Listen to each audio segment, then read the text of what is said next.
Ladies and gentlemen, Devio or Sajano, a very good afternoon to all of you and welcome to this inaugural webinar of the Center of Legislative Studies and Research, which has recently been established at the Faculty of Law at Manavrachna University. My name is Ajay Thomas, and I'm the Director of the Faculty of Law at Manavrachna University. And I have the honor today of moderating this webinar along with my colleague, Dr. Varsha Waini, who is the head of department at the Faculty of Law. Let me start off, ladies and gentlemen, by giving you a brief overview of the Faculty of Law at Manavrachna University. We are a very young law school located in the Aravali Hills in Surajkund, right on the Delhi-Faridabad border. Into our fourth year of operations, we offer 5-year integrated LLB honors programs and also postgraduate programs, including an LLM in commercial arbitration, which is perhaps one of its kind in India. Now, coming to the topic of today's webinar, legislative and rule drafting is a very important subject, but sadly, it is much neglected and gets very little attention in law school syllabi. Now, to correct this historical neglect, we at the Faculty of Law at Manavrachna University decided to establish a Center for Legislative Studies and Research. And the aims and objectives of this center are as follows. 1, to pursue research and publication in legislative policies, procedures, and practices. 2, train, develop, and cultivate legislative best practices. 3, to provide a forum for exchange ideas and information on legislative affairs amongst legislators, legislative bodies, the executive, and citizens.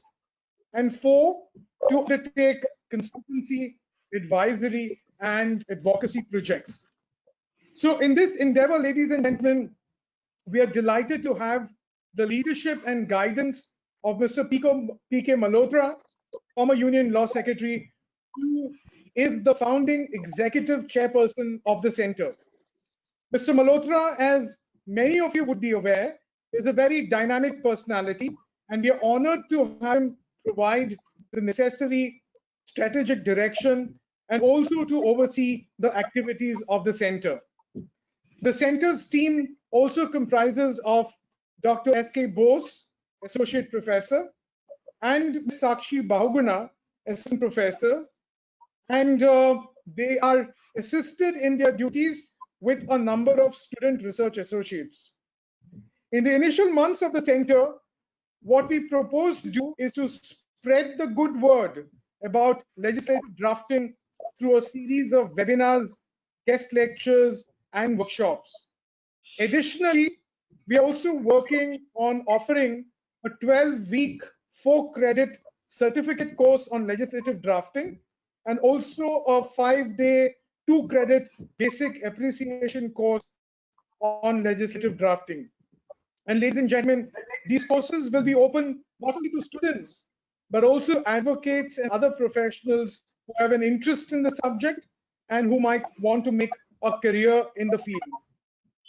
The topic of today's webinar, ladies and gentlemen, is the art and science of legislative drafting.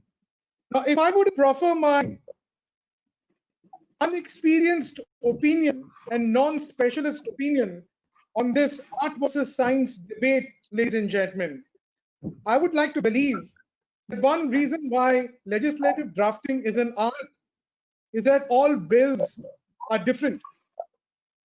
Private legal instruments such as contracts or leases are often based on precedents. But legislative drafters, on the other hand, can very rarely rely on a precedent. Each bill needs to be approached as a unique exercise. Whereas in science, you have definite rules which apply with universality and infallibility. For example, gravity applies everywhere on the earth and at all times. But can the same universal clinical approach science be applied to law and legal drafting? So, ladies and gentlemen, to discuss and deliberate on these important issues and give us a real life insight into this slightly mysterious world of legal drafting, we today have a star cast of speakers who comprise some of the great and from this area of specialization. We're indeed honored to have with us as a chief guest the Secretary of the Legislative Department of the Government of India, Dr. G. Narayana Raju. We're also delighted to have with us Mr. Satya Prakash, legal editor at the Tribune. And last but not the least, Mr. P.K. Malhotra, who, as many of you know, is a former Law Secretary of India and is the executive chairperson of the Center for Legislative Studies and Research at Manav Rachna University. Ladies and gentlemen, let me now introduce you to our first speaker, Mr. P.K. Malhotra, who would be delivering the opening address. Mr. Malhotra is the executive chairperson of the Center for Legislative Studies and Research. He has more than 4 decades of experience in the field of law and has held many important assignments with the Government of India. He was Secretary, Department of Legal Affairs, as well as the Secretary of the Legislative Department in the Ministry of Law and Justice, Government of India. He has formerly served as a member of the Law Commission of India, a presiding officer and member of the Securities Appellate Tribunal, chairman, adjudicating authority under the Prevention of Money Laundering Act, and a judicial member of the Income Tax Appellate Tribunal. Now, Mr. Malhotra was involved in the processing and finalizing of many important legislations, including the Companies Act, the Arbitration and Conciliation Amendment Act of 2015, the Insolvency and Bankruptcy Code of 2016, and many other social and economic legislations. He has handled legal issues on constitutional law, administrative law, commercial and cyber laws, alternative dispute resolution, including arbitration and issues relating to the telecom sector. After demitting his office as law secretary, Mr. Malhotra has been practicing as an advocate. He also sits as an arbitrator and is the public interest director on the board of the National Commodities and Derivatives Exchange of India. Ladies and gentlemen, Mr. Malhotra is also a much awarded professional. He's a recipient of numerous awards, including the National Day Award by the International Council of Jurists in 2015 and the National Law Day Award by the Indian National Bar Association in 2016. I now have the great honor of inviting Mr. Malhotra to deliver his opening address. Mr. Malhotra, the floor is all yours. Thank you, Mr. Ajay Thomas. Dr. G. Narayan Raju, my esteemed former colleague and now Secretary in the Legislative Department, Ministry of Law and Justice, Government of India. Our guest of honor, Mr. Satya Prakash, a dear friend of mine, who is the legal editor in the Tribune. Mr. Ajay Thomas, Dr. S.K. Bose, Dr. Varsha Baini, all my colleagues in the Faculty of Law at Manav Rachna University, distinguished participants of this webinar, and my dear students who are participating in this webinar. It must be of interest to you to know that a school which is so young, Faculty of Law which is so young at Manav Rachna University, why it decided to have a Center for Legislative Studies and Research. And the idea was floated at the advisory board of the Faculty of Law, and this advisory board consists of former Chief Justice of India, former judges of the Supreme Court, some judges of the High Court, senior advocates, and some leading law firms who are represented on the advisory board of the Faculty of Law of the Manav Rachna University. And I am also a member of the advisory board in that advisory board. And when the point, this particular topic was being discussed, as Mr. Ajay Thomas in his introductory remark has said, it was said that legislative drafting is such an important subject but it is not regularly taught in all the universities or colleges.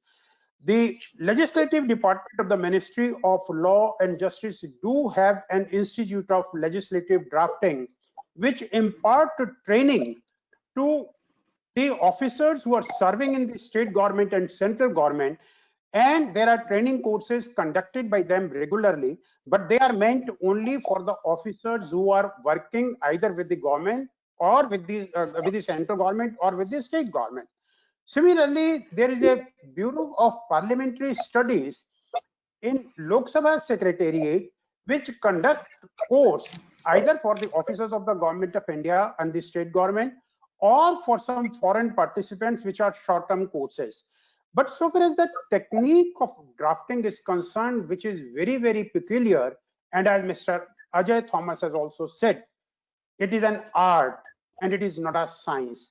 If it is an art, then obviously if there are 5 people drafting a law, all of them may be dealing with the same subject, but their drafts may be different. Only thing you have to see is that the intention of the legislatures is captured. There is a clarity of thought in what you are saying, and the law which you are prescribing for the common man understands that law. I'm reminded of a statement made by the Supreme Court in one of the very old cases, it is of 1957, in Vaswani versus State of West Bengal, where the Supreme Court said lack of legislative simplicity had led to interpretative complexity. Now, in this background, the advisory board thought that why not to start a center of legislative studies and research. My more emphasis on research, because university want to develop it as a research center where not only the students but those who are interested in legislative drafting, they can come and participate, and this center should develop an expertise which can help the legislatures either in the state or in the center or even in the local bodies to draft good laws which can be understood by the common man and which serve the purpose. Now, when you are talking of drafting, I'm not talking only of drafting the law. Interpretation of the laws, how the laws are to be interpreted, and how the laws are being interpreted by the courts to carry out the intention of the legislature. These are all part of the research. And if a law is being made, whether it is achieving the objective for which the law is being made also needs to be emphasized. And it is the job of this particular research institute to do it. Therefore, we thought that let us associate the central government, the legislature in the state government, the local bodies, their officers, their representative can come to this center. They can interact with the experts here. They can share their knowledge so that we can create a knowledge bank at this center, which can be utilized across the parties by the local bodies, by the central government, by the state government, and even by the public sector undertaking, which are nothing but state within the meaning of Article 12 of the Constitution of India. So I think with this background, it was necessary to have this center, and the management was kind enough to provide us necessary support at Faculty of Law, and that is how this center was established. And there could not have been a better choice for us for inaugural address than the chief draftsman of the country. The Secretary Legislative Department is the chief draftsman of the country, because any legislation going to the parliament has to get his approval before it is introduced by the concerned minister in either of the houses of parliament. And not only that, after the law is passed by the parliament, it is the chief draftsman, that is the Secretary Legislative Department, who authenticates it after it is assented to by the president. So we could not have found a better person than him to give his inaugural address on this particular topic. And added to this, as we know, the drafts, all the drafts are interpreted by the judiciary, and the coverage to the judiciary or the kind of interpretation which is given or the public opinion that is brought on the forefront by the journalists in our country through their newspaper reports and articles. And Mr. Satprakash, whom I know for a number of years and with whom I have been participating on many television debates, I found there could not have been a better person than him to participate in this inaugural function on this particular important topic, because he has been covering this subject in the newspapers, as well as he has been writing article on this, and is also working as a faculty member in some of the universities.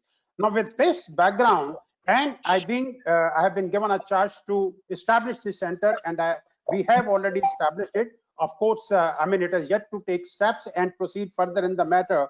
But let me say, on the lighter side of it, it is often said, and it is a often repeated jingle, that the draftsman is responsible for half the litigation in the country. Why it is said? Because people feel that quality of the draftsmanship is not up to the mark. I think this observation is not correct. Maybe many a time the draftman has to take into care not only the legal principles, also the policy guideline, the prevalent situation, and he may not be able to foresee all the contingencies which will be coming in future.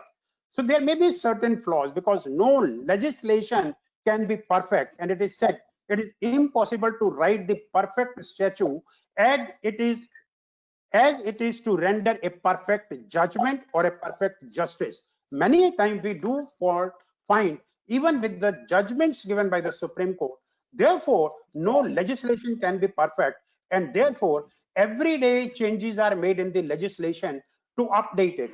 Now I'm reminded, and I think most of the participants here may be knowing, that the Constituent Assembly, which drafted our constitution, it has taken almost 3 years to draft this constitution. To be precise, it took 2 years, 11 months, and 17 days to draft this constitution, and it was discussed in various committees, and consideration of the draft itself took 114 days. If that is about the constitution, where the best brain of the country was available and the law was drafted, no doubt about it that we have one of the largest and one of the best constitution in the world, because it takes care of all the social, economic, and political angles of the society, and we call our constitution a vibrant document. And credit goes to the draftsman, and I am reminded of the statement made by Dr. Ambedkar in the Constituent Assembly when it was to be ultimately adopted in the Parliament. What he said was, howsoever badly drafted or howsoever good drafted a law may be, ultimately its success depends on the people who are responsible for its implementation and for its implementation and for its interpretation. If we keep that statement in mind, then you will realize that our constitution, the way it has been interpreted by the Supreme Court, and the principles which have been enshrined in the preamble of the constitution, always the Supreme Court takes call from that and see that the objective which are enshrined in the preamble of the constitution are carried out to carry out and to subserve the common man of the country. But as I said, everything is not perfect. Therefore, you need research institute like the research center which has been established at Manav Rachna University. Now take for example, I was talking about the constitution, which is the basic document from which all other laws and all other authorities derive their authority. Now I'm talking of a law made by the Parliament itself. Take for example, our income tax law. Income tax law was drafted in 1961. Prior to that, there was an act of 1922. Then in 1961, new act was drafted. Now, from 1961 till date, even if I ask an income tax officer, can he tell me precisely how many times this act has been amended? I think even he may not be in a position to tell us how many times this act has been amended. And if you look at the original act and the act as we have today, is there a commonality or similarity between the same? And the kind of amendments or additions which have been made in this particular act, is a common man for whom this law has been made is able to understand and appreciate the provision of this enactment? I think there is a big question mark to this.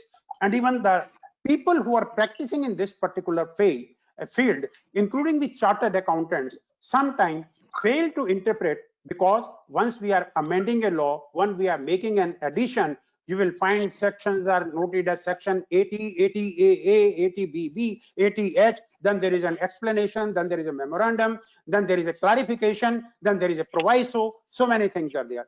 Maybe this is all part of a part and art of legislative drafting. But are we not really complicating it? And probably is there not a need that people like us who are discussing this topic should come forward and make suggestion to the legislature that so far as our drafts are concerned, they should be as simple as possible so that the common man can understand for whom this particular law has been made. Some of the universities are teaching this particular subject, but teaching is only for the purpose telling that what the law is, how it has been interpreted by the Supreme Court, what kind of interpretation is possible, and what should be done. I think we at this center want to go beyond that, and therefore in the inaugural session we kept this topic of art and science of legislative drafting, which becomes very, very important for us. I take another example in addition to the Income Tax Act. The Insolvency and Bankruptcy Code, which was passed in 2016 by the Parliament. We are only in 2020. Already the Act has been amended 5 times by the Parliament. Why? To take note of the changing requirement of this particular legislation. Now, many a time there are academicians who ask me a question: was proper thought process not gone into when this law was passed by the Parliament? Because within 4 years, the principal legislation itself has been amended 5 times.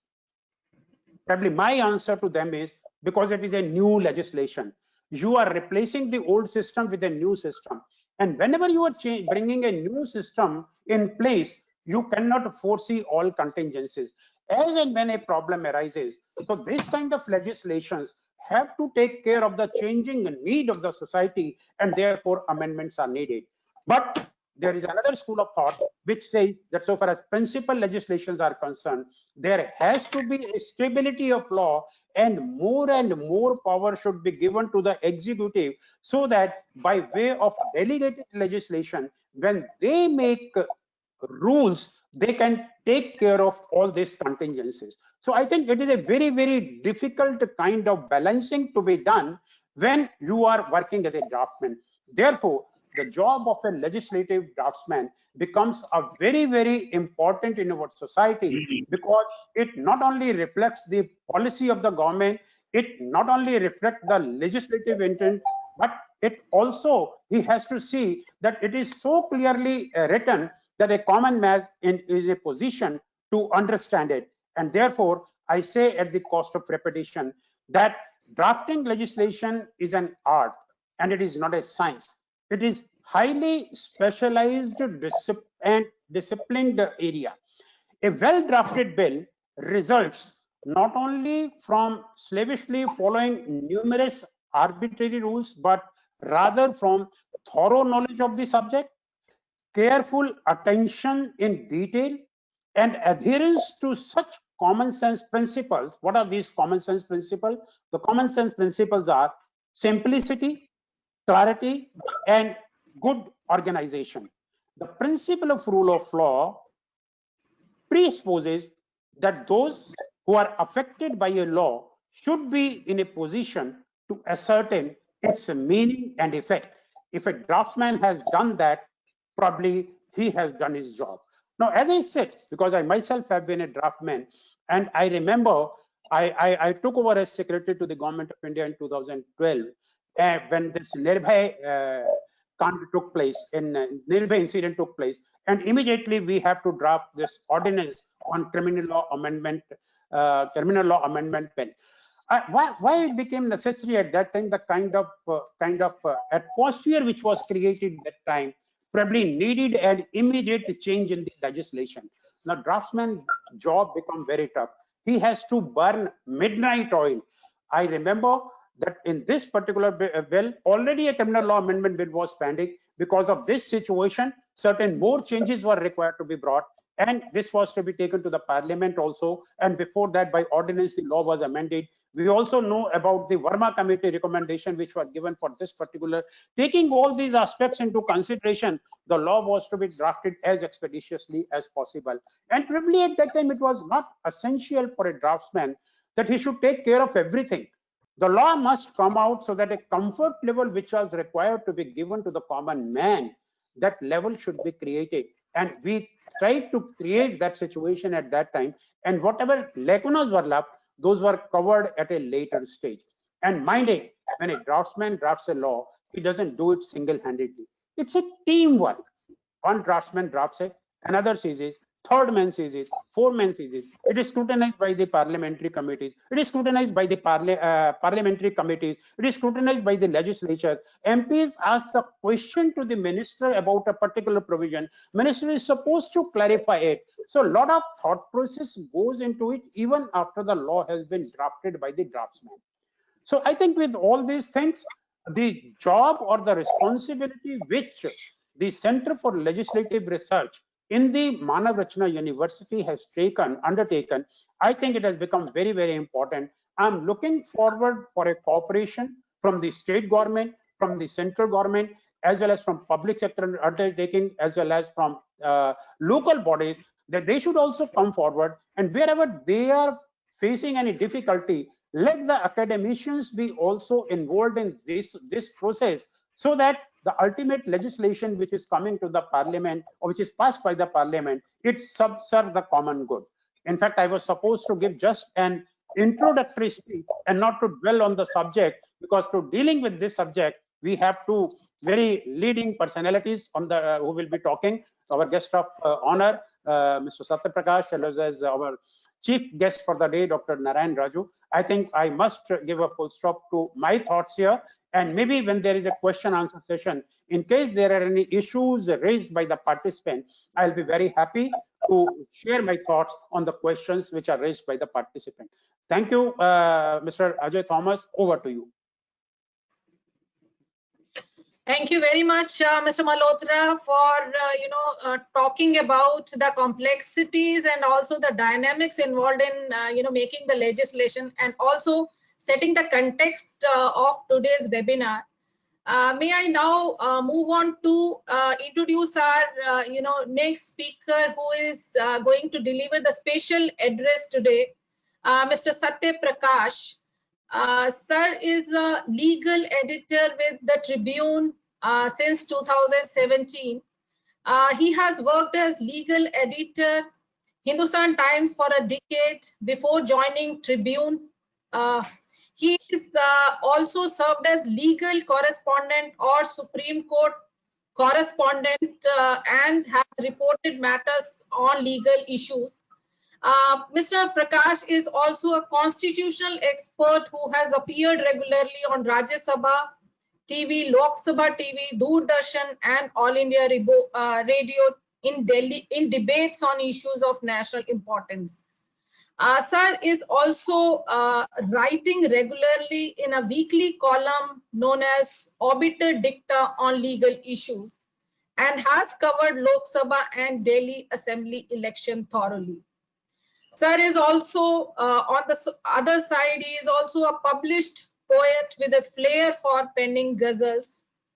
If I may talk about his, academic ventures or academic activities, Sir is a visiting faculty at Indian Institute of Mass Communication, New Delhi, and teaches media law, constitutional law, comparative constitution and crime, justice, and human rights at Symbiosis Law College. He is also a visitor to University of Delhi South Campus and Times School of Journalism. He is a prolific speaker, and he is invited quite often to deliver talks and lectures, and he has been invited by prominent institutes to deliver lectures such as Institute of Criminology and Forensic Science, New Delhi, Symbiosis Institute of Media and Communication, Pune, Sarojini Naidu Center for Women's Studies, Jamia Millia Islamia, New Delhi, and Institute of Management Studies, Noida, and now by Manav Rachna University also has the privilege of inviting him for this webinar. Besides this, sir is also a media trainer, mentor, and jury member of WHO Road Safety Media Fellowship, India 2019. He has been awarded with many achievements and appreciations, and he has received particularly Ladli Media and Advertising Award for Gender Sensitivity way back in 2012 and 13 for a 2-page informative feature titled Enough is Enough, which was published in Hindustan Times in July 2012, which highlighted the lifelong saga of violence and discrimination that a woman faces in India, beginning from the pre-birth sex selection till her death. Mr. Prakash has also received National Bar Award 2019 for outstanding coverage of legal issues in the English print media, and also been awarded Dr. Shankar Dayal Singh Trophy on Human Rights by the then Chief Justice of India, Justice B.N. Kirpal, in March 2002. Besides, before I invite sir, may I want to highlight his qualification. Sir is a law graduate, and has done his Bachelor's of Law from Campus Law Center, Faculty of Law, University of Delhi, and has done appreciation course in parliamentary processes and procedures from Bureau of Parliamentary Studies and Training, Lok Sabha Secretariat, New Delhi. Sir has a distinct privilege of having the experience of different fields, starting from legislative drafting to reporting of matters from Supreme Court and from the Parliament itself. Thank you very much for agreeing to join us today for this webinar. It's my privilege. On behalf of Manav Rachna University, I extend you a very warm welcome and invite you to deliver this speech today. Thank you very much. Thank you, Dr. Varsa, Honorable Mr. G. Narayan Raju, Mr. P.K. Malhotra, Mr. Ajay Thomas, Dr. S.K. Bose, and all the people who are watching this webinar. I consider myself to be lucky to be part of this inaugural webinar on this important subject, because not always you get an opportunity to share your views on such an important issue. I'll especially thank Mr. Malhotra for having deliberately explained the importance of this webinar, and also the center that Manav Rachna University has established, and we are in the process of taking it forward. The problem of legislative drafting, I'll just give 2-3 examples, and then I'll offer my views on how and what the problem is, and then how we can tackle it. I'll give you 2 examples from Indian laws recently enacted. One is the very controversial enactment that took place in December 2008, an amendment to the Information Technology Act. And there were several provisions which were added to this act, including the very controversial Section 66A, which was later quashed by the Supreme Court in a verdict in 2015. The nature of legislative drafting in India, Mr. Malhotra has talked about the kind of pressure under which quite often government departments, and particularly legislative department, works. The nature is such, and look at the polity and the polarization. So legislative drafting becomes a sort of a victim of all these things. There is lack of time, of course, lack of expertise, and then because of the divisive nature of the politics we have in the country, the kind of discussions that should have taken place, or debates that should have taken place in Parliament, quite often it doesn't happen. So the legislative scrutiny, whatever it could happen in Parliament, apart from the parliamentary committees, it doesn't happen. So far as lawmaking is concerned, there is a elaborate procedure. The nodal ministry would initiate the process, prepare a basic draft with the help of experts in the field. Then it goes to the legal department for vetting. Sometimes even before or after that, that is put out on the website of the concerned ministry, and then public comments are invited, including those from experts and people from the legal academia. And after that, everything is incorporated. Then vetting is done. Then it goes to the cabinet for approval. If the cabinet approves it, maybe then it's ready for presentation in either house of parliament, except when it's money bill, which is essentially presented in Lok Sabha. But if the cabinet has some issues, it will be sent back to the ministry concerned, again drafted and sent for vetting. But the vetting part is mainly done, to my understanding, apart from basic drafting thing, the vetting part is mainly done to ensure that it withstands the future challenges in court. Whether the provisions are broadly in tune with constitutional provisions and principles or not. But it is the basic drafting is always done by the ministry, the nodal ministry, and then the law ministry and the legislative department will fine-tune it. It is not the case that all the laws are essentially drafted by the legislative. Basic drafting is done by the ministry concerned. This is one. But the example I was giving you of section 66A, the way it was drafted, I suspect those who drafted did not have the basic understanding of the basic principles of criminal jurisprudence. The basic principles of criminal jurisprudence warrants that a provision of law cannot afford to be vague, open to multiple interpretations. If it is such, then it cannot qualify as a criminal law provision. If you contrast it with the kind of drafting we see in the Indian Penal Code, done in the 19th century, 1861, I suppose it came into force. Lord Macaulay, we quite often criticize him. I also criticize him for imposed the British system of education and having destroyed the Indian system of education, whatever it was. But look at the drafting. The drafting, the way he has done, and look at the tools he has used.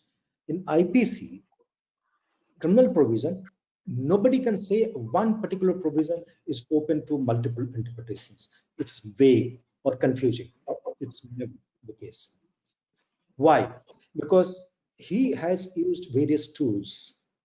Lord Macaulay used examples, illustrations, exceptions, and these are the tools which he used. So if a provision is very, very clear, it's fine. If it's not, then he'll give you exception. These are the things which are not covered under this. So it becomes clear. Even thereafter, if it's not clear, then he will give you explanation. This is what it means. He'll give you illustrations. So these are the tools he used. So criminal law provisions, as far as IPC is concerned, there is never a confusion. But IT Act, I was talking about the hurry in which Parliament acts. In December 2008, the amendment that was passed, one particular day, one house passed, the very next day, the other house passed. And during a short period of time, there were several laws which were passed. And this happened in the recently concluded session also. This was exceptional because of pandemic. But quite often it happens. So the seriousness that is required on the part of our honorable members of parliament to debate and discuss parliamentary any provision relating to any legislature, not just constitutional amendment, that quite often we find lacking.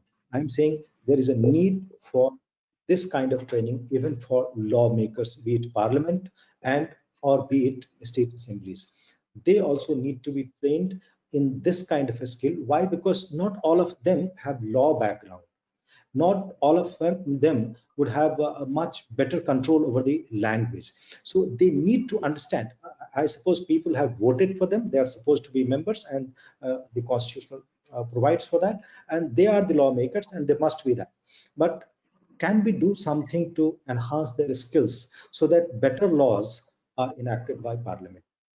One, Mr. Malhotra also talked about the Criminal Law Amendment Act of 2013, which was passed after the Nirbhaya incident. Many of the, particularly Justice Verma committee, some of the recommendations are very, like, I suspect it went with the mood of the people. When we are drafting something, and particularly criminal law provision, we have to be completely agnostic to what is happening outside. Criminal law provisions, we are not drafting a law for a crowd or mob which is agitated. So as draftsmen or as lawmakers, one cannot afford to get carried by public emotions.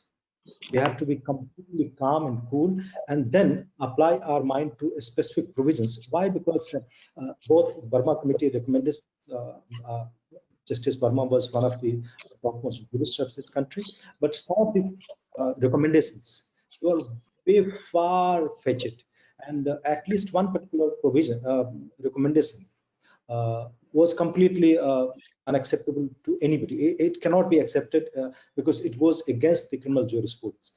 There was a suggestion that there should be vicarious liability so far as army officers are concerned. If a Jawan commits a rape or crime, the officer should be held liable.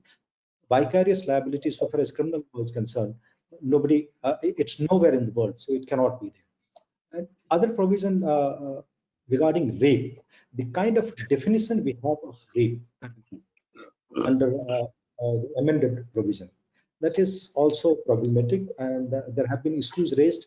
There are petitions pending, and there are debates about that because it was drafted under pressure, and the government was under pressure to do something, so we did something.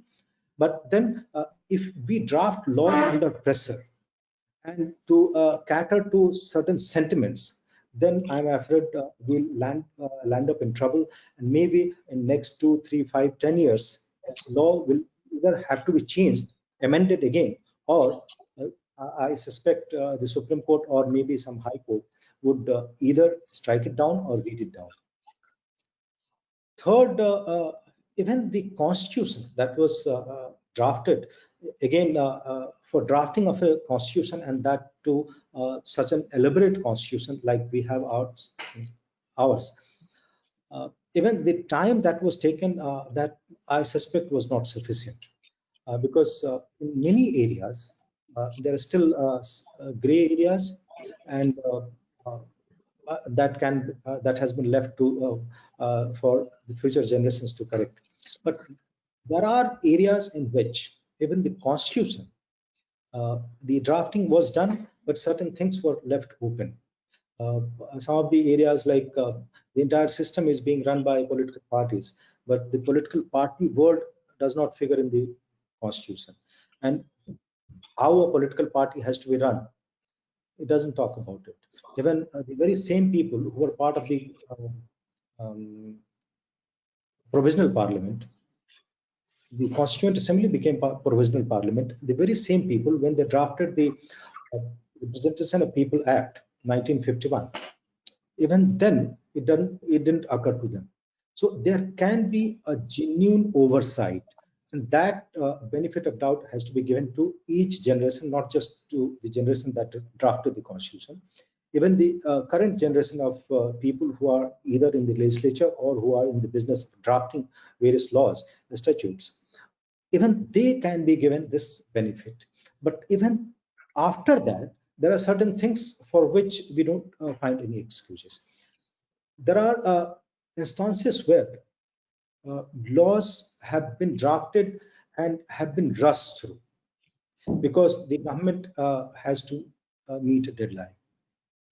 And in such a scenario, neither the draftsman nor the government, nor parliamentarians, they don't have time to debate and discuss. So it will be open to certain changes in future, and it will have to be done.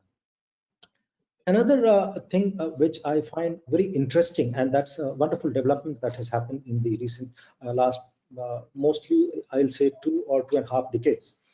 That is lawmaking in India or elsewhere also. Mostly it has been a top-down effect. The top parliamentarians and bureaucrats, they are the policymakers. They decide what should be the law for a particular subject, and they decide to draft it. The basic draft is prepared. They discuss themselves, and then sometimes it's put out for discussion. Sometimes discussion in the media, academia, and finally, again, the same group would spearhead it, and in Parliament, it's passed. But the change is that now there is bottom-up approach.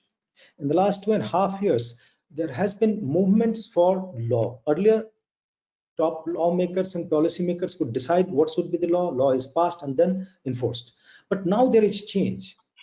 And change is that people have started demanding specific laws. And this has led to, I would say, improvement in the quality of law being passed by Parliament. And RTI is one such law. It was preceded by a long-drawn public movement, and people and civil society organizations worked hand in hand, and they demanded that there should be a law on right to information. Ultimately, it was passed by Parliament. Even in the basic drafting, the civil society was involved. The result is nobody can complain that I don't understand this particular provision of RTI Act. It's so simple, and nowhere there is any confusion. You read it and understand it. Incidentally, we are, as we speak, today a petition has been filed in the Supreme Court demanding a direction to the government to have simpler laws in very simple language, the language that can be understood by people. This is not a big demand. It should occur to the lawmakers and those who are drafting the laws that we can still use language that is understandable to a common man. I generally say I translate law into journalism. That can be done. Not journalism, it can be translated into a simpler language so that majority of people can understand it. And the 2-3 last points. One is lawmakers should be given training, and I suspect there is already an institution. It should be made popular, and even at the level of states, it should be done, and done with regular frequency. Every maybe 5 months, 6 months, there should be something organized where people like Mr. Malhotra, Mr. G. Narayan Raju, and those who are actually involved, and somebody from academia like maybe Dr. Mr. Thomas, those who are exposed to this kind of work, they can, and there is nobody is master of everything. And as students of law, we keep on learning, and we respect our parliamentarians, and this will be our effort to help them in the process. And the ultimate objective is to achieve better laws, and better laws means lesser litigation. And lesser litigation means people don't have to be troubled by a law, because except the lawyers, nobody would love to have a confusion so far as law is concerned. A law which is confusing, vague, and open to multiple interpretation will only help a lawyer, because for them it's a gold mine, because the number of litigation goes up, and it's for them to exploit it.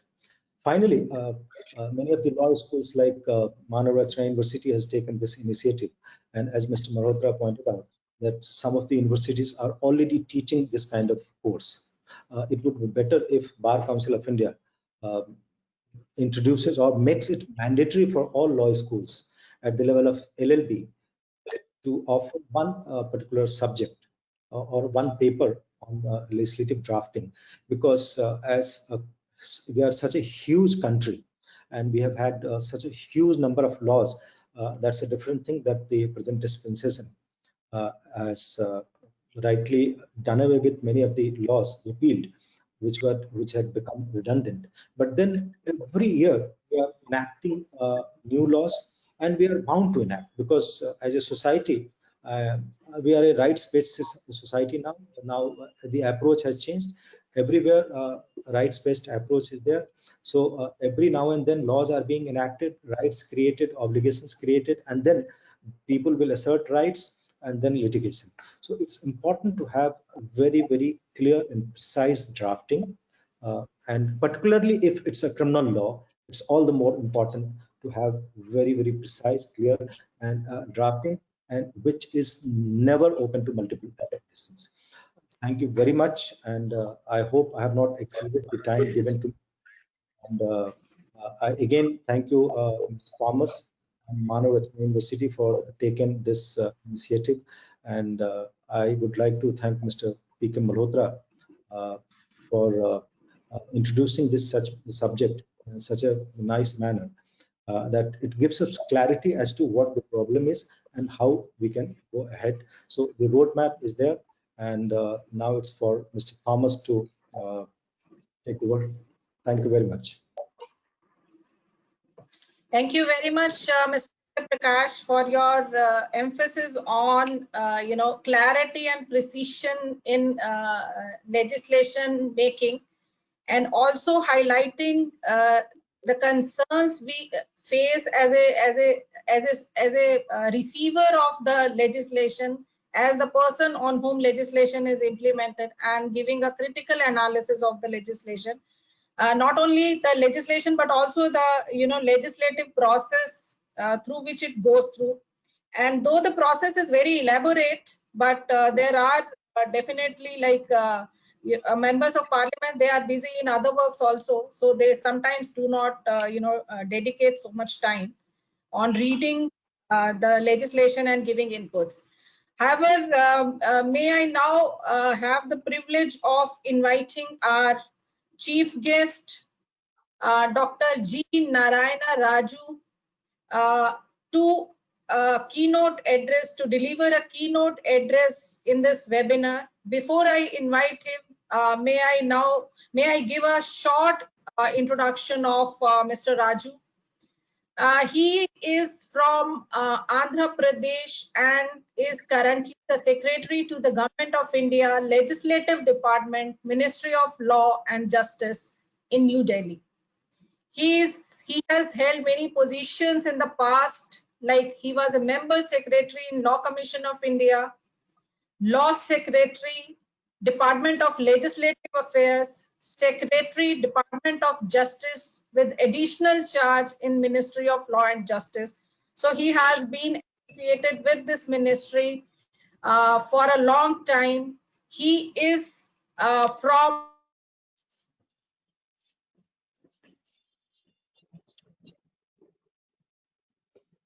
particularly the dissertation, the thesis title was State Intervention in Dispute Settlement Process under Industrial Dispute.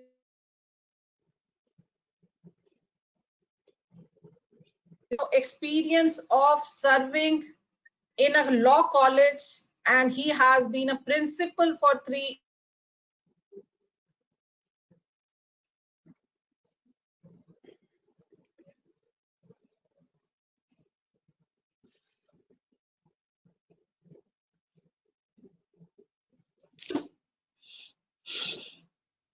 Audio, please.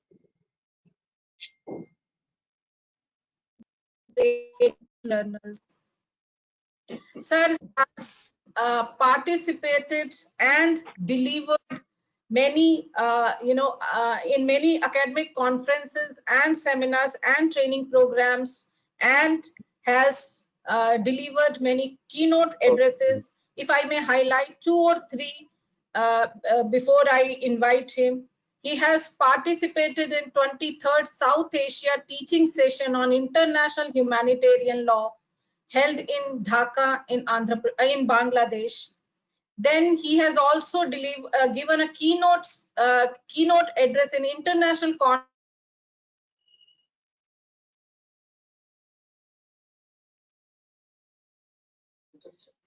I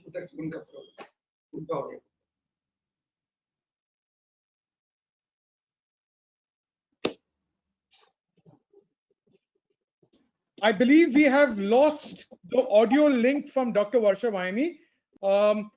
Without further ado, may I now invite Dr. G. Narayana Raju, our chief guest for today's event, to please deliver his keynote address. Dr. Raju, over to you, sir. Thank you, sir. Thank you very much for giving me this opportunity. Mr. Ajay Thomas, Director, Professor, Faculty of Law, Manav Rachna University. Malhotra sir, my boss earlier in this department, and which he is now as Executive Chairman, Center for Legislative Studies and Research. Sri Satyaprakash, Tribune Legal Editor, Varsha Vahini, HOD, and SK Bose, Faculty in Law. Good evening, everybody. Good evening, including participants. Indeed, it is a great pleasure for me to have been invited to this seminar. Legislative drafting is an art or science. This is definitely it is an art, but it is a very difficult art. Legislative drafting means you have to convert the legislative intention of the administrative ministry into legal terms. That is the main issue. Or either you create or convey rights and duties of the persons as intended by the administrative ministry. This is the main crux of the legislative drafting. But in converting this legislative policy into legal terms, you are facing so many troubles. The difficulties here there are numerous difficulties. One, the person who is coming to you to explain their intention may not receive exact intention of their minister, because what will happen, minister will take a decision and he will ask his secretary and his joint secretary and his director, like that. So the persons coming to me to explain the intention of the legislative intent, he may not properly communicate to me. In that connections, I may not receive properly the intention of the legislative policy of the administrative ministry. This is one problem. Even if he gives the exact legislative intention or instruction, sometimes we also did not understand it in its proper perspective. That's why we have to go through the entire background material, reports, suggestions made by a number of committees. Then here the another problem in legislative drafting is, if it is a face-to-face discussion, then you may convey your views to other person. Sometimes it is very difficult to convey your own ideas to other persons. But if it is face-to-face, then we can understand whether the other person is properly receiving our communication or not. If he did not, then we can ask him and convey in different words. That facility is there in other cases. But in legislative drafting, I have to take the instructions from the administrative ministry. I have to understand the legislative intention from the administrative ministry and convert them into legal terms and communicate it to the public who are not sitting before me. This is the biggest problem. I have to understand the legislative intent from the administrative ministry and convert into legal terms and communicate it in simple language to the public who are not sitting immediately to understand whether they have received properly or not. This is another biggest problem. Then the other dilemma of the draftsperson is, if you want to implement rule of law in country effectively, all our laws must be acceptable to the people of India. It is acceptable only when they are aware of all these legislations. To make them aware, our laws must be simple language, direct, precise, concise. There is no doubt in it. But at the same time, we are making a legislation on behalf of the sovereign body, that is Parliament. that is legislature of state, sovereign body always tries to give commands in certain terms without any ambiguity. So the drafter's dilemma is whether to go according to simple language to the common man or whether to go according to certainty to be maintained by the parliamentarians. You cannot compromise these two things. You cannot compromise simplicity for the sake of certainty. You cannot compromise for certainty for the sake of simplicity.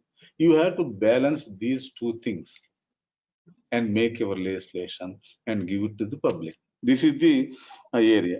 Next, another problem is once we finalized our legislation, we are answerable to 6 masters. Who are those 6 masters? I think my earlier secretary used to say you have to serve 5 masters. How is it possible to serve all 5 masters? Say, for example, first master is administrative ministry. Administrative ministry people always tries to see whether this draft reflects the intention given by the minister or not. That's all.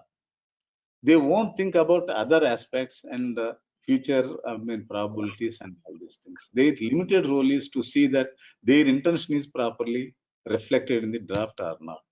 At least to that extent, we have no problem.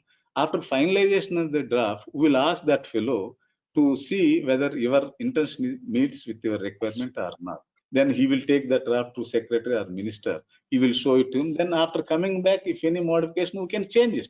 There is no problem as far as the administrative ministry is concerned. But as far as the parliamentarian is concerned, that is legislator, when draft goes to the legislation, he will think differently.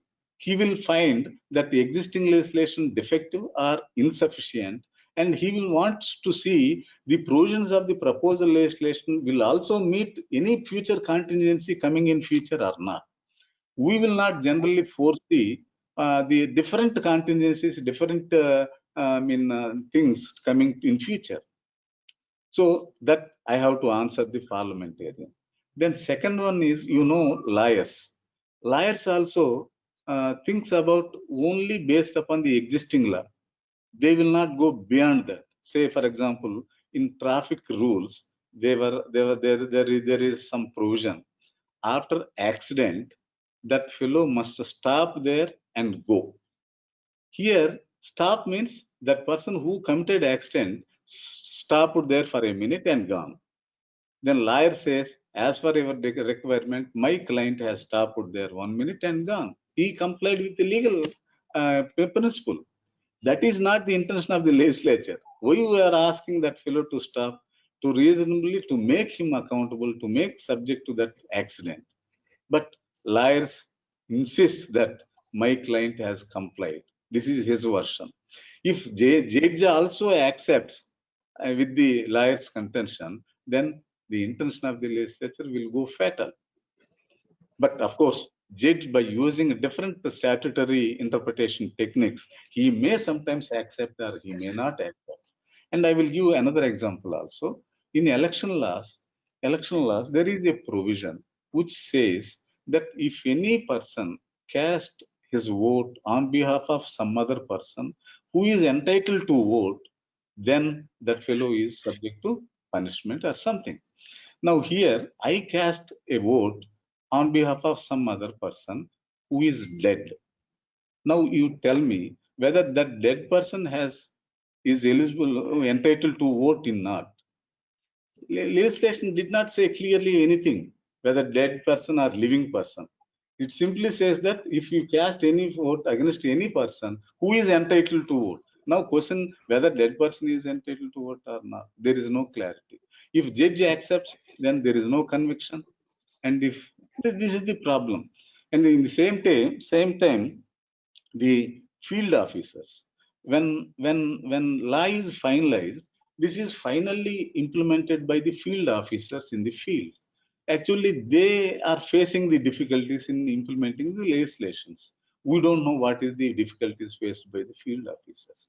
This is the duty of the administrative ministry to take this draft legislation to field officers and take their concern. Then finally, it is the public end users. I don't know how they receive my draft legislation at finally. This is the problem. As I told you, I am communicating others' ideas to the public who are not before me to measure or to understand whether they have understand my legislation or not. These are the various problems.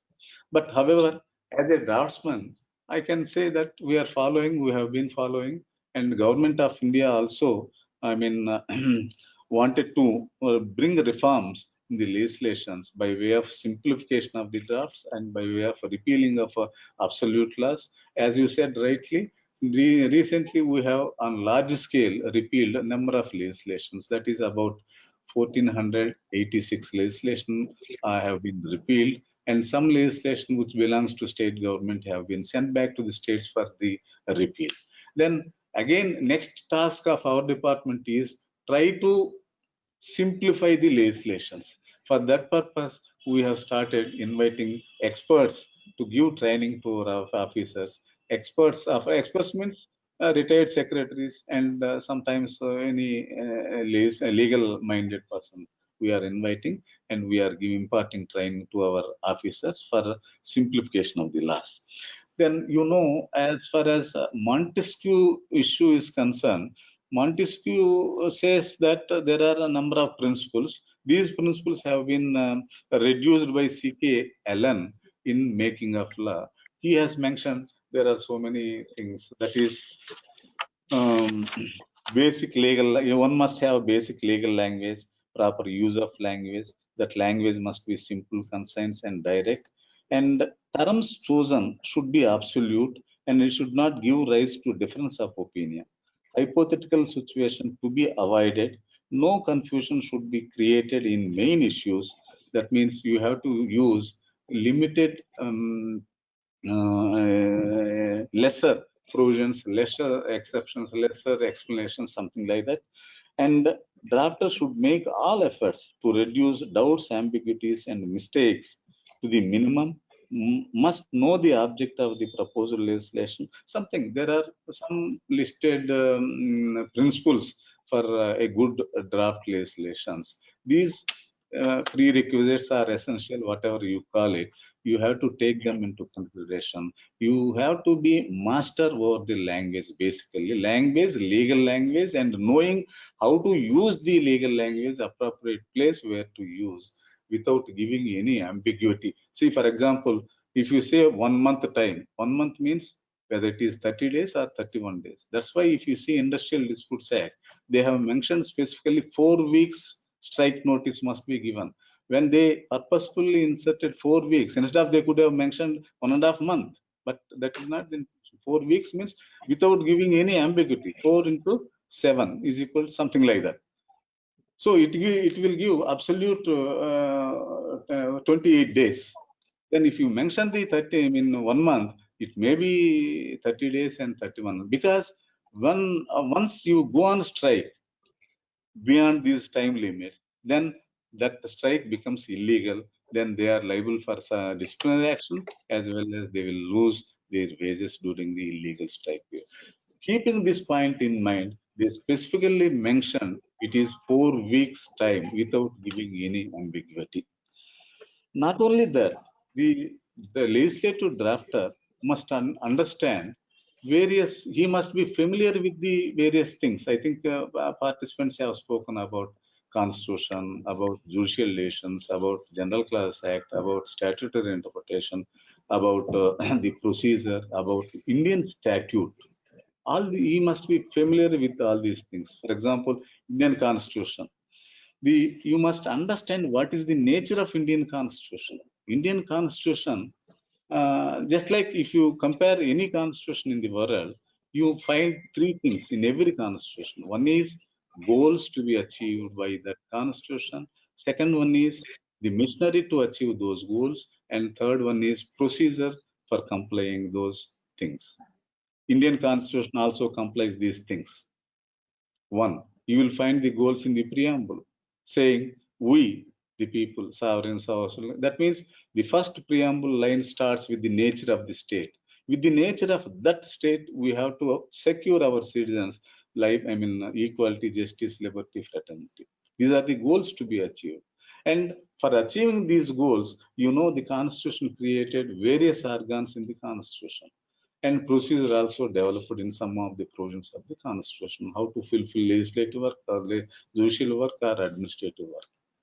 That means Constitution, in a way, I can say that it is a delegation of sovereign powers by the people to the organs created by the Constitution. Sovereign people means original lawgivers. These original lawgivers have given the Constitution through the Constitution delegated their sovereign powers to these organs and kept some restrictions for discharge of their functions. This is the nature of our Indian Constitution. Then coming to various provisions of the Constitution. What is the Parliament jurisdiction? Generally, when we are talking about the Parliament jurisdiction, we will go immediately to Article 246 with the entries, entry 1, entry 2, entry 3, list 1, list 2, list 3. But there are some other jurisdictions to the Parliament also. Say, for example, Article 2, 3, 4, where you want to create reorganization of the Act. Parliament will acquire a different jurisdiction. They need not go to Article 246 of the Constitution. They need not invoke any entries list under while exercising their powers under 345. Then in the same way, when the Parliament wanted to make a legislation under 243 of the Constitution, they need not go to the entries. Even the subject matter falls under the state list, they can make that law on this list. So in the same way, recently enacted Article 246A, that is relating to GST. Then Parliament may amend or make any GST legislations under this jurisdiction. There are certain provisions in our Constitution which sometimes the Parliament may encroach into the state fields. That is 249, 250, 252, and 352, 356 of the Constitution. So what I want to try to say is ours is not fully federal system. Federal system means which was actually complied by the American Constitution. There, American Constitution, only federal government was given some portion of powers, 18 subjects, over which federal government is competent to make legislation. Rest of the powers left with the state governments. That is including residuary powers. That is true federalism. But we don't have that type of complete perfect federalism in our Constitution. Only our federalism is subject to the provisions of the Constitution. What I have told you just now, 249, 250, 252, 253, 352, 356 emergency powers. In all these under these articles, the central government even encroach and make the legislation under the state list of the Constitution. So this limited federalism has been accepted by the Indian Constitution. There are some other constitutional provisions you must be acquainted with. Then coming to judicial decisions, there are a number of constitutional decisions given by the Supreme Court.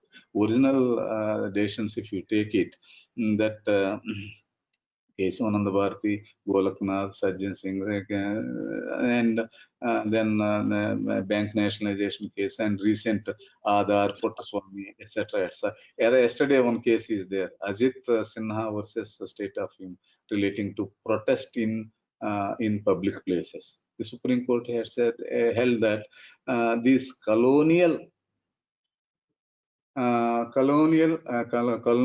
acceptance of the protest in public places is no more acceptable under present democratic system.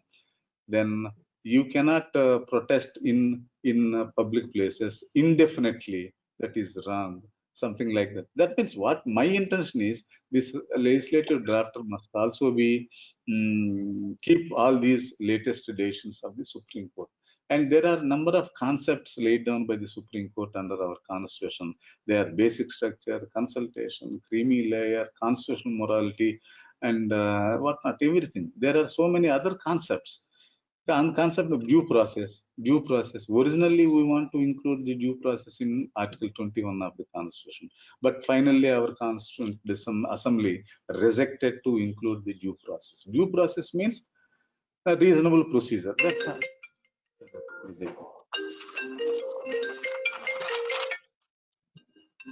Excuse me, sir.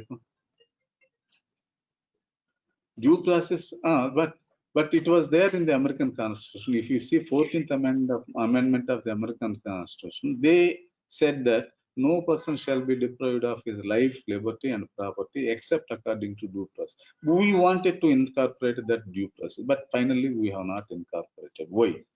It was clearly advised to our constituent advisor, B.N. Singh, by the Frankfurter of this American Supreme Court judge, not to use the due process because we are facing so many problems before judiciary because of this due process. Don't use it. Then, in fact, we wanted to include this due process in our constitution under Article 21 of the constitution. Like that, no person shall be deprived of his life, liberty, property except due process of law. Why we have rejected? You must understand this concept. Why we have rejected? At the time of partition, there was communal riots in our country. There was disturbances in our country. We want to bring immediately some social reforms, economic reforms, political reforms.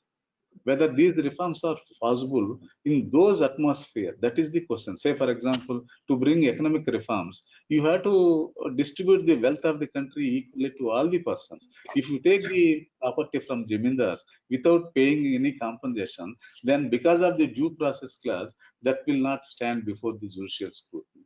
That's why the property was taken away from Article 21 and kept it in some article. Then next question is, at least we can use due process clause for personal life and liberty.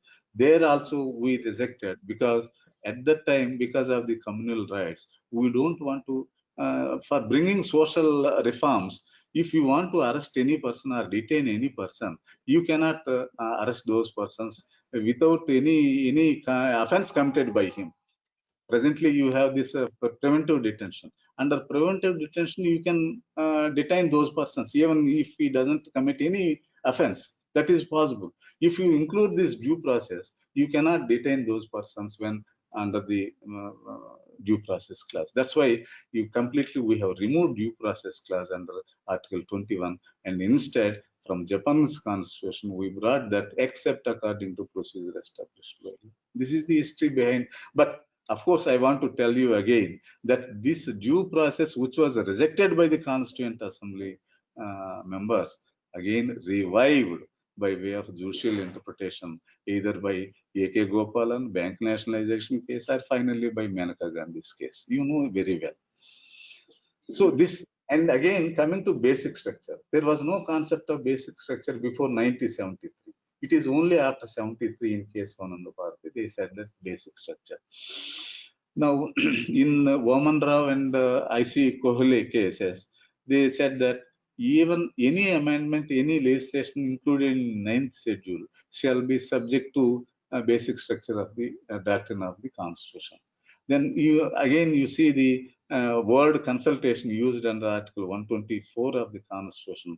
Whenever Union government wanted to appoint judges of either High Court or Supreme Court, they have to consult the Chief Justice of India. But this word consultation has been interpreted by the Supreme Court. Consultation means concurrence of the views of the Chief Justice of India. So these are the changing interpretations, interpretation techniques by the judiciary. You have to keep all these things into consideration while making. Then recent development is constitutional morality. What is constitutional morality? Nobody knows the contours of the constitutional morality. I think Justice Deepak Misra has evolved this doctrine of constitutional morality during his last days.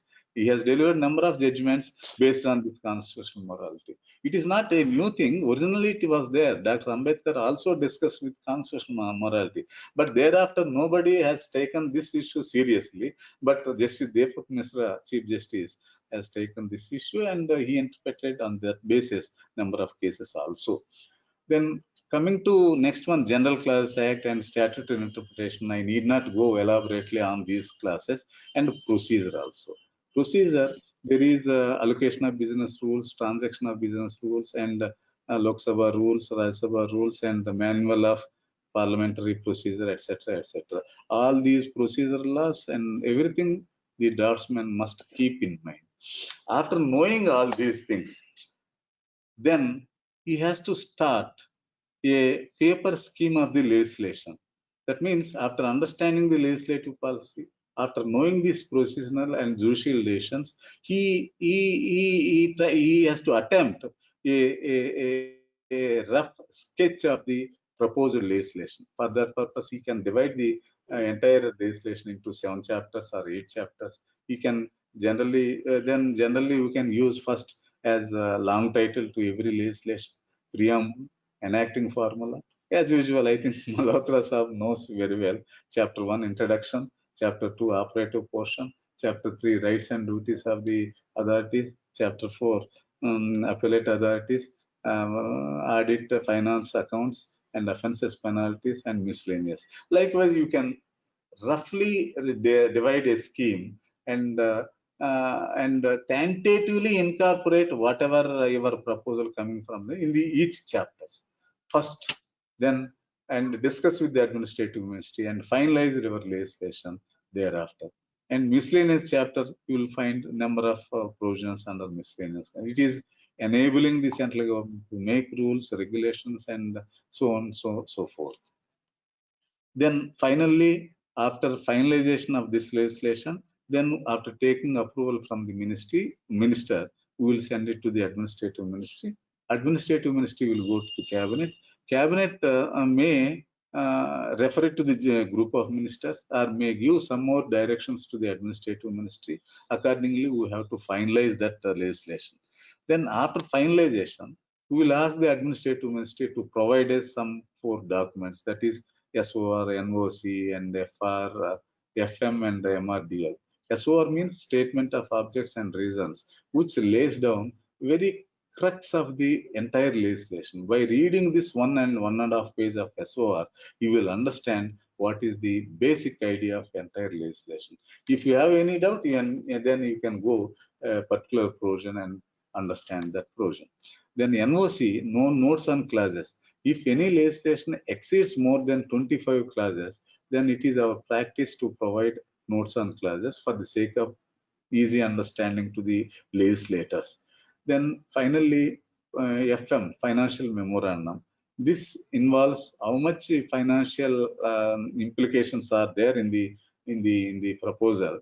We have to indicate how much are recurring expenditure or non-recurring expenditure. And then finally, MRDL, Memorandum Regarding Delegated Legislation. This indicates that you have to point out the members of the parliament under which provision you are delegating the essential functions to the subordinate authority. Because this is another important basic feature of the Constitution. The constitutional organs cannot delegate essential functions to some other organs. That is the basic principle. Because separation of powers as laid down by the Montesquieu, he divided the entire state powers into 3 categories: executive, legislative, judicial. He wanted to entrust these functions to different organs. Then his idea is, if these powers are properly independently exercised by the independent organs, then it is possible to develop in that country. That progress of development is possible in that country. His thing is, each organ has to exercise properly those assigned functions to them. If those, that is known as, strictly speaking, a separation of powers. I think this separation of powers, we don't have clearly the separation of powers under Indian Constitution, but still we held that separation of powers is the basic structure of the Constitution. If you see the American Constitution, clearly you will find Article 1, 2, 3. Article 1, 2, 3. Article 1 says, legislative powers vest with the Congress, executive powers vest with the President, judicial powers vest with the judiciary. A clear-cut express vestage of powers in the respective organs. This is doctrine of separation of powers. We don't have that type of model under our Indian Constitution. We have only one clause under Article 53. It says the executive power vests with the President of India, and he may discharge his executive powers either by himself or through his subordinate officers. And other vestage, there is no express provision vesting of legislative powers with the parliament. There is no vesting of judicial powers with the judiciary. So sometimes overlapping. Parliament also can exercise judicial powers. Judicial authorities can also discharge some legislative functions. So there is some overlapping on this. That's why we have not complied with strict principles of doctrine of separation of powers. Then you may have a question, then how separation of powers becomes a basic structure of the constitution?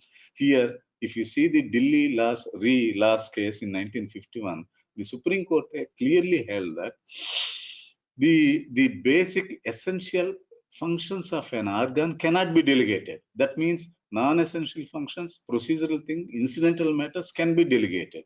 So in that way, we have accepted a separation of powers in our Indian constitution. That's why, that means once a legislative organ entrusted their essential function to other function, this amounts to breach of constitutional trust, because people trusted the wisdom of the legislature, wisdom of the judiciary, wisdom of the executive properly. They thought that legislators are best judges to provide legislations or requirement of the people. If you delegate that power to some other body, the people may not have the same trust upon the some other body. That's why this amounts to constitutional breach of trust. That's why you cannot delegate essential functions to the other organs, but however, you can delegate incidental matters or non-essential functions to subordinate authorities. In that way, we can understand, we have to understand the separation of powers under the Indian Constitution. So, these are the various things we have to remember after finalizing this one. Then we'll ask the administrative ministry to provide all these 4 documents: SOR, MRDL, notes on clauses, and FM, all these things. After receiving all those things, we will get entire bill printed and translated in Hindi and sent to the house, in which house they want to introduce. Then after this bill goes to house, then there are, I think everybody knows the procedure in Lok Sabha and Rajya Sabha. There we have to make kinds of various bills.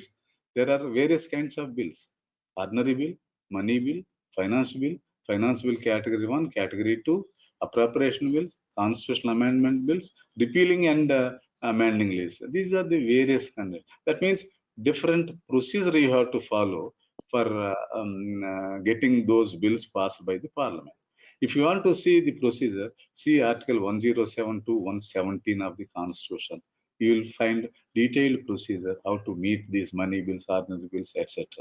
You have to, these people generally may not understand properly the distinction between money bill and finance bill. We can say all money bills are finance bill, but all finance bills are not money bill, because finance bill means a bill deals only with the items of Article 110, that is known as money bill. This only word is very important. That word is now pending before the Supreme Court for their final decision in other matter. Only. That means any bill deals only any items mentioned in 10 of the Constitution, it is money bill. Finance bill category 1 is, this finance bill deals with any one of the Article 110 of the Constitution, but also deals with other provisions, general provisions. That's why it is known as finance bill, not money bill. This is category 1. Category 2, this bill, though does not deal with any item of 110, but if that bill is enacted, would involve some expenditure from the Consolidated Fund of India.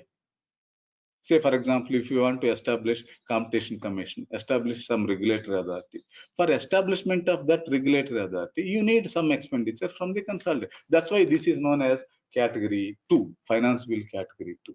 As far as the money bill is concerned, you all know the procedure. That bill has to be introduced only in Lok Sabha with the recommendation of the president, and after passage, that speaker will certify that this is a money bill under Article 110(3). When it transmits to the Rajya Sabha, you know, Rajya Sabha has no power to make amendments, though they may make recommendations, but there is no binding upon the Lok Sabha people to accept those recommendations. So in case of money bills, their duty is to return it within 14 days by making decisions, recommendations or not, whatever it is. This is the scope of money bill. You will find Article 109 and 117 of the Constitution procedure how to deal with the money bill. Then finance bill category 1, since this bill is also dealing with 110 items, that means it resembles some attributes of the money bill. That's why this finance bill category 1 must also be introduced in Lok Sabha with the recommendation of the President. After this procedure is complied, then rest of the procedure is same as that of the ordinary legislation. That means when it goes to Rajya Sabha also has power to make recommendations, amendments. If those amendments are not acceptable, then there will be a deadlock between Lok Sabha and Rajya Sabha. For resolution of that deadlock, there is a mechanism in Article 108, that is joint sitting of the Parliament. Then coming to financial category bill category 3, since it is not dealing with any items of Article 110, you can introduce this bill either Lok Sabha or Rajya Sabha. Because it involves some expenditure from the Consolidated Fund of India, you need recommendation of the President at the time of consideration of that bill. These are the then various procedures relating to money bill, this one. After introduction of the bill, finally constitutional amendment or appropriation bills. In case of appropriation bills, appropriation bill is always a money bill because every ministry submits their financial requirement to finance ministry, and finance ministry, they will put up these ministry's requirements in the Lok Sabha in the form of demands for grants. If these demands for grants have been approved by the Lok Sabha, then they will introduce a bill known as appropriation bill to take the money from the Consolidated Fund of India. Then coming to this one, constitutional amendment, Article 368 contains some detailed procedure for amendment of the Constitution. There are 3 kinds of amendments to the Constitution. One is, even with simple majority, you can pass the constitutional amendment with 2/3 majority, and 2/3 majority plus half of the state's ratification. Simple majority, for example, Article 234 and Article 169, Article 239, 239A. In all these cases, if you make any law by the Parliament, that would amend the certain constitutional provisions. Even though it amounts to amendment of the Constitution, that article itself expressly tells us that it will not be treated as an amendment for the purpose of Article 368 of the Constitution. This is simple majority. Amending with simple majority, we can amend even constitutional provision also. But most of the majority of the constitutional amendments can be taken place only with the 2/3 majority, or sometimes where federal principles are affecting by that constitutional amendment, then that amendment requires not only 2/3 majority, but also half of the state's recommendation. Then finally, coming to our last legislation, this one, repealing and amending legislation. As I told you, this government, when come to power, they have taken a great undertaking that to repeal all absolute legislations or non-utility legislations. We have completed so far 1,486 legislations. Because why I'm bringing this repealing legislation here means repealing also amounts to legislation. Here there are repeal of so many legislations: ordinary legislation, constitutional amendment, finance bills, appropriation legislations. Whether you can repeal the appropriation legislation, we have repealed 756 appropriation legislation at one bill. Because the utility of the appropriation bills is, after taking the money from the Consolidated Fund, there is no need of keeping that legislation in the statute book. Remove it. Repealing means nothing but cleaning of the statute book. In one way, I can say cleaning of the. Don't keep all unnecessary legislation, absolute legislations in the statute book, and don't confuse the people and public by keeping all these unnecessary. That's why we have repealed all these things. So, by keeping all these substantive and procedural things in mind, finally we can finalize the draft legislation That's why you can say it is not only an art, but it is a science also. Science in the sense you have to follow certain principles, certain rules, certain procedures. Legislative drafting, finally, I can say, is an art as well as science. Thank you with this brief introduction to this meeting. Thank you very much, sir. Thank you very much for Manava Rachana University and PK Malhotra ji. Thank you again, Sachipal Singh ji and Ajay. Thank you very much. Thank you. Dr. Raja, thank you so much for those for delivering those keynote address and giving us that great insight into the art and science of legislative drafting. We are indeed grateful to you for having taken time out from your busy schedule to be with us.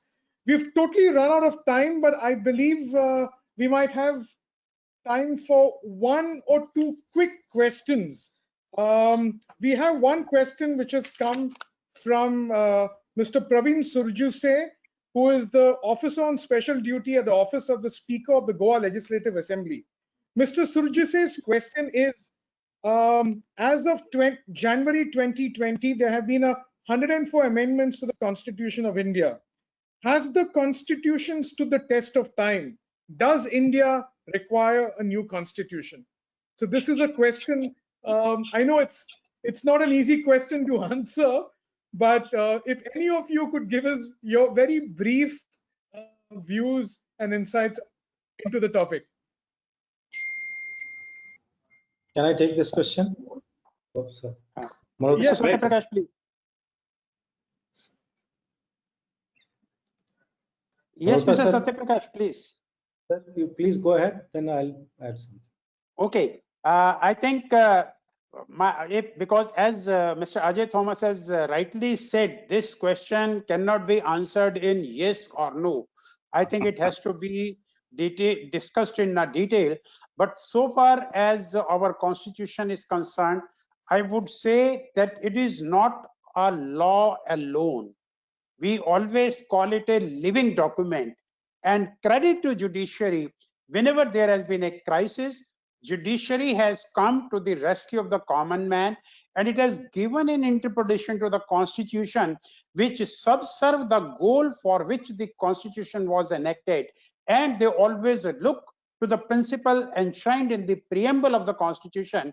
And during his talk, Dr. Narayan Raju has also made reference to some of the important verdicts where the words written in the constitution are different, but they have been given different interpretation. Like take for example, the consultation has been converted into concurrence, or the basic structure doctrine which was not there has been incorporated into the constitution, or the due process of law which was not written in the constitution has been interpreted into the constitution. So I think it is not the literal interpretation which is given to the constitution, but it is the purposive interpretation which has been given to the constitution by the judiciary, which has stood the test of time. And 104 amendments which have come to the constitution, I think they were in need of the hour. Constitution is serving well, but that doesn't mean that it doesn't need amendments. Yes, amendments are needed as and when because we are living in a society. Society is not static. Its demands are changing. If the demands are changing and the requirement of the common man's demands are also changing, the constitution has to keep pace with the requirement of the society. And I think to a great extent, we have succeeded in that particular aspect. Maybe Dr. Satyaprakash, Mr. Satyaprakash would like to supplement it. Just a couple of points. It depends upon the society. Like the US Constitution has been amended just 27 times in the last 230 years or so. And that too, out of 27, the 10 amendments are part of Bill of Rights. So effectively just 17 amendments in the last 230 plus years. France, they are having Fifth Republic, their fifth constitution that is there, since the revolution took place in 1789. But so far as India is concerned, the only region for which you can go for a new constitution is the basic structure. Because India, there is a popular misconception that Indian constitution, it's very flexible constitution. That's a very, I say it's a misconception. Indian constitution was very flexible to start but the Supreme Court has made it very rigid. US Constitution, effectively the power to amend the Constitution rests with the state. Unless the 3/4 of the states they ratify the change, the US Congress cannot change the Constitution. In fact, without the involvement of US Congress, the Constitution can be changed if the states initiate and then finally ratify. That is the procedure over there. In India, which is considered to be a very flexible constitution, and it was a flexible constitution, because of the Supreme Court's basic structure doctrine, it has become very rigid. Even if you have 2/3 majority in parliament, half the assembly is ratifying it, the constitution cannot be changed. I am saying, just giving a very simple example. Supposing we want to go for presidential form of government, because parliamentary form of government, it's not a very stable kind of polity. In fact, in Britain in 2011, there was a law enacted by British Parliament, Fixed Term Parliaments Act 2011, where now if the British Prime Minister cannot dissolve the House of Commons the time he wants. He cannot do it. It has to be done by 2/3 majority, or unless the government has fallen because of lack of majority, then only they can go for a fresh election. That too, there is a clause that 14 days they have to wait and try to have some different kind of government installed and all. But in India, suppose we want to go for presidential form of government, and there is an amendment to the Constitution, 2/3 majority, half the assemblies, whatever is procedure required, that's done. Under 368, power to amend the Constitution has been given to Parliament, but that power is not absolute. Now Supreme Court says it's a limited power, and Supreme Court has declared parliamentary democracy to be a form of democracy, to be basic structure. So India, for all times to come, you are bound by this. And this, if you don't allow people to change the Constitution depending upon their needs, and to every generation will have a different kind of need. So if a particular generation, say 100 years from now, 50 years from now, they want to change it, because Supreme Court's basic structure doctrine, we might have to go for a new Constituent Assembly altogether, else the Supreme Court will say no, basically. Or maybe 15 judges, they sit together and they say, no, parliamentary democracy is not a part of basic structure, so you can have a presidential form of government. But basic structure doctrine, there is a drawback, and not many academicians discuss it. The drawback is, I call it a sort of interpretation, which is theocratic interpretation of Constitution. You elevate a portion of the document to the level of religious document, that nobody can touch it. Who are you to touch it? Dr. Ambedkar drafted it, Pandit Nehru drafted it. That's fine, but then each generation has a different need. They should be allowed to change it to suit their needs, and any rigid restriction on powers of parliament will only necessitate the need for a new document. And that is the danger we are facing right now. So what the Goa Assembly, you said some speaker or some official, the honorable member, whatever he said, there is a chance, not immediately in 50 years or 20 years or 30 years, could be after 100 years. If this basic structure doctrine is not gone, we might feel the need for a new constitution. Doctor, Sure. I think I think we are running out of time, but Mr. Satyaprakash, what you have said is perfectly all right. And as Dr. Narayan Raju also said, where the sovereignty lies. Sovereignty lies in we, the people of India. Maybe I think Dr. Raju has some comment to make on this, and then over to Right, sir. Thank you very much. Actually, this parliamentary form of government as a basic structure laid down by Justice Jagan Mohan Reddy in Keshavananda Bharati case. No other judge has given that parliamentary democracy is a basic structure so far. Now, question is whether this amounts to basic structure, we can go or not. This is the first issue. Second, this basic structure is not defined by the Supreme Court. There is no exact contours as to what is meant by the basic structure. In fact, for 45 constitutional amendment laid down certain features as the basic structure. I don't know, thereafter they have not pursued that constitutional amendment. That means parliamentarians wanted to take away the power from the judiciary, because at present, judiciary says that you cannot touch the basic structure while amending the constitution. Then question mark to parliamentarians, then how I know that whenever any constitutional amendment is made, then whether it amounts to violation of basic structure or not, then the answer by the judiciary is, you first make it and let it come to me, then I will examine it, whether it hit the basic structure or not. But in fact, in Golaknath case, they have said, if you want to go for new constitution, under entry 97 of the constitution, you create a new constituent assembly and you go for a new constitution. Take the views from the public, just like a constituent assembly purpose. That is my immediate observations are on basic structure. Then coming to this, since constitutional amendments exceed 104, can we amend the constitution or not? Immediately my answer is, American Constitution contains only 7 articles, but it has 27 amendments so far. Then our Constitution contains 395 articles, but so far we have only 104 amendments. Why? It is a larger constitution in the world, because vast country, different religions, various states, distribution of powers too. We have to address all these states, 28 states concerns, but it is not the case in case of America. All the residuary powers are given to the states. Only 18 powers were reserved to the federal government. Their role is limited to those 18 terms. Rest of the things were given to the states. It is not the case in case of India.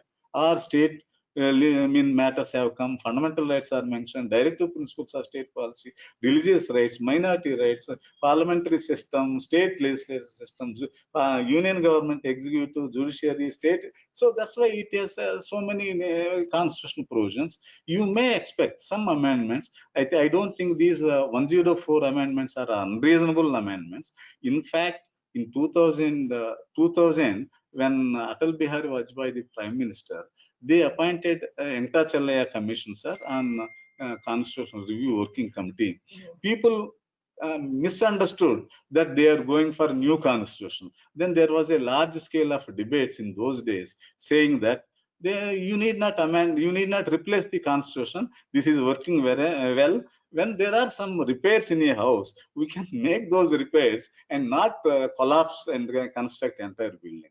That is the view, and purposefully they have avoided bringing new constitution in 2000. I don't know whether time has come up now to bring new constitution. I don't think it is not time ripened for now to bring the new constitution. Thank you. Thank you, Dr. Raju. Over to you, Mr. Ajay Thomas. I think, ladies and gentlemen, we've totally run out of time. I'm amazed that the webinar is still continuing. It was supposed to have shut down at 6 o'clock. So God is with us today, ladies and gentlemen. And I see that my colleague, Dr. Bose, who was to deliver the closing remarks, has also disappeared from the screen.